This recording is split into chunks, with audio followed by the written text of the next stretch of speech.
Hey, fifth graders. So today we're going to talk a little bit about context clues. And I know we talked about this somewhat on Monday in our Zooms, but we're just going to add a little bit. So one of the things we talked about on Monday, if you weren't here, was where does Molly live? And how can we tell exactly where she lives, what kind of place she lives in? We looked at things like the house in the background, the grass, the forest. We also looked at the fact that she ran through puddles, was walking in the neighborhood, and we could tell from all of these that she probably lives in a small town where she could walk all the way down to the market and that she's surrounded by forests and obviously didn't live in a big city because she lived in a house and not an apartment. So, right now, I want to ask you this kind of the same thing. What do we know about Mr. Taylor in this story?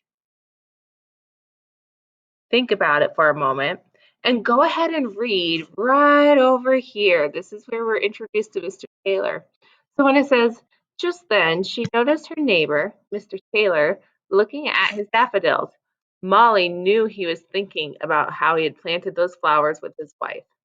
This was the first spring since his wife died, and Molly saw the sadness on his face. Then she had an idea. So, what can you infer using those context clues?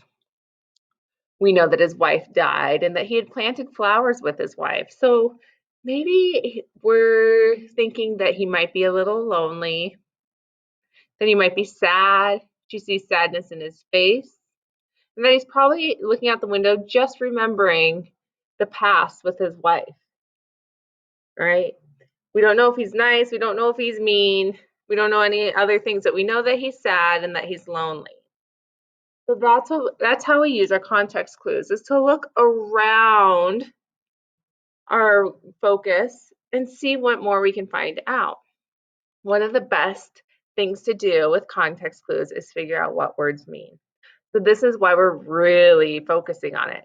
I want you to think about exactly what words you've ever seen. And you're like, wait a minute, I have no idea what that means.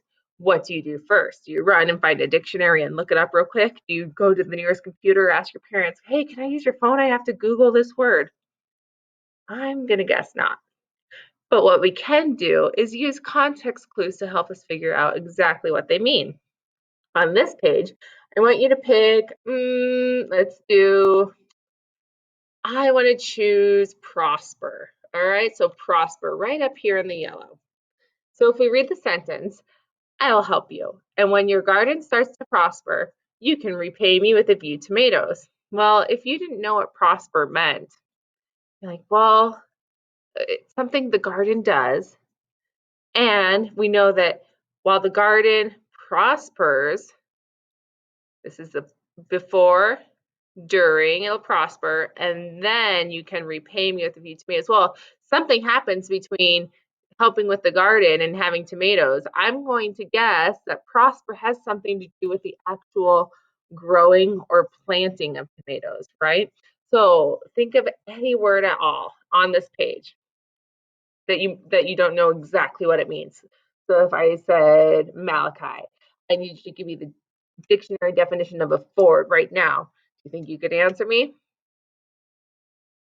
Maybe not, but you can look at those context clues and help make an idea of exactly what that word means.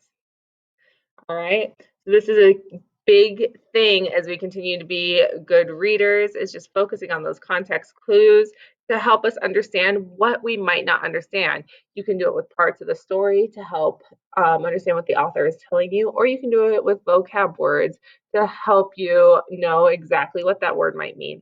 And sometimes it can get tricky. And if it gets tricky, it's okay to try to ask someone else. Maybe they understood it, or just go ahead and look it up or ask teacher.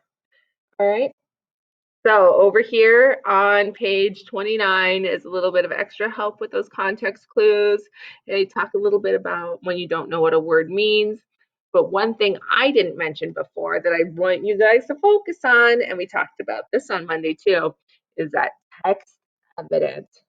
So when you're looking for those context clues, whether you're looking to understand a character or a setting, plot, or a word that you don't know what it means, look around and use text evidence to help find the answer, and then you'll have it to support your ideas as well. All right, guys. Well, I think that's it for me. I hope you have a wonderful, let's see, it's Wednesday already, and hopefully I'll get my computer fixed so I can actually show you my computer and my face at the same time. I look forward to seeing you guys on Friday if you can make it to our office hours. Maybe we'll do a little show and share or a little game, just to say hello. All right. Have a great afternoon. Bye, guys.